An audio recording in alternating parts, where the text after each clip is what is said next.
Mega డిఎస్సిపై YCP ఆరోపణలను ఖండిస్తూ కడప కోటిరెడ్డి కూడలిలో నిరుద్యోగ జేఏసీ టీఎన్ఎస్ఎఫ్ నాయకులు ఆందోళనకు దిగారు.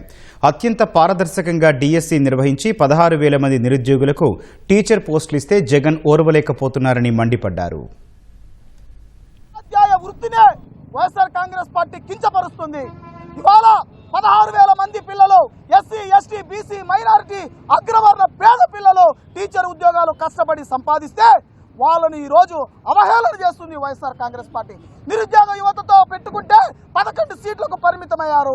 అదేవిధంగా ఇప్పుడు డిఎస్సి మీద పడి నిరుద్యోగ అభ్యర్థులు ఉద్యోగాలు సాధిస్తే వాళ్ళ మీద పడితే ఆ ఉసురు ఖచ్చితంగా తగులుతుంది. ఎవరైతే యువత నిరుద్యోగుల వారు ఓట్లు వేయలేదు కాబట్టి జగన్మోహన్ రెడ్డి ఇటువంటి కార్యక్రమానికి తీసుకుంటా ఉన్నారు. ఇప్పటికైనా ఆలోచన చేయండి. 11 కాస్త నెక్స్ట్ ఎలక్షన్లో 0 కావాలి. అప్పుడు మన సత్తా ఏదో చూపిస్తాం. ఇప్పుడు ఎంతో రాష్ట్రం సుభిక్షంగా ఉంది, మంచి పరిపాలన జరుగుతూ ఉంది. విద్యార్థుల భవిష్యత్తు ధ్యేయంగా అహర్నిశలు పనిచేస్తూ ఉన్నటువంటి నారా లోకేష్ గారు, అదేవిధంగా కూటమి ప్రభుత్వం రాష్ట్ర అభివృద్ధి ధ్యేయంగా పనిచేస్తూ ఉన్నటువంటి తోడ్పాటునివ్వండి. లేని పక్షంలో గొమ్మన ఇంట్లో పండుకోండి. అంతేగాని ఈరోజు ఉద్యోగాలు పొందినటువంటి డిఎస్సి అభ్యర్థుల ముఖాల్లో చిరునవ్వులు మేము చూస్తూ ఉంటే, వాళ్ళ ఇళ్లలో పండుగలు చేసుకుంటూ ఉంటే ఈ యొక్క వైసీపీ నాయకులకి ఎందుకు అంత అక్కస అని చెప్పి మేము అడుగుతా ఉన్నాం. అంటే నిరుద్యోగులు ఎవరన్నా ఉద్యోగం పొందితే మీరు చూడలేరా అని చెప్పి ప్రశ్నిస్తూ ఉన్నాం.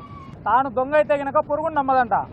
అట్టా స్కాములు, లీకులు, లేదంటే కబ్జాలు, లేదంటే కనుక ఏదైనటువంటి దుర్మార్గమైనటువంటి పనులన్నీ చేయడం యొక్క వైసీపీ నాయకులకు అలవాటు. కాబట్టి ఈరోజు కూటమి ప్రభుత్వం పారదర్శకంగా ఈరోజు ఉద్యోగాలు ఇచ్చేటువంటి కార్యక్రమాన్ని చేస్తూ ఉంటే కనుక, న్యాయబద్ధంగా జరుగుతాయంటే కనుక, అన్యాయ పాలన చేసినటువంటి ఆ యొక్క క్రూరులు, ఆ యొక్క గొడ్డలి పార్టీ యొక్క న్యాయాన్ని ఓర్చుకోలేక అసత్య ఆరోపణలు చేస్తున్నటువంటి వైనాన్ని ఈరోజు మనందరం చూస్తూ ఉన్నాం. ఎంత దుర్మార్గం అండి ఇది! కొంచెమన్నా అర్థం ఉందా? సంస్కృతి, సాంప్రదాయం, మంచి మర్యాద ఉన్నోడు ఎవడైనా సరే ఇటువంటి ఆరోపణలు చేయడు. మీకు ఇవన్నీ లేవు.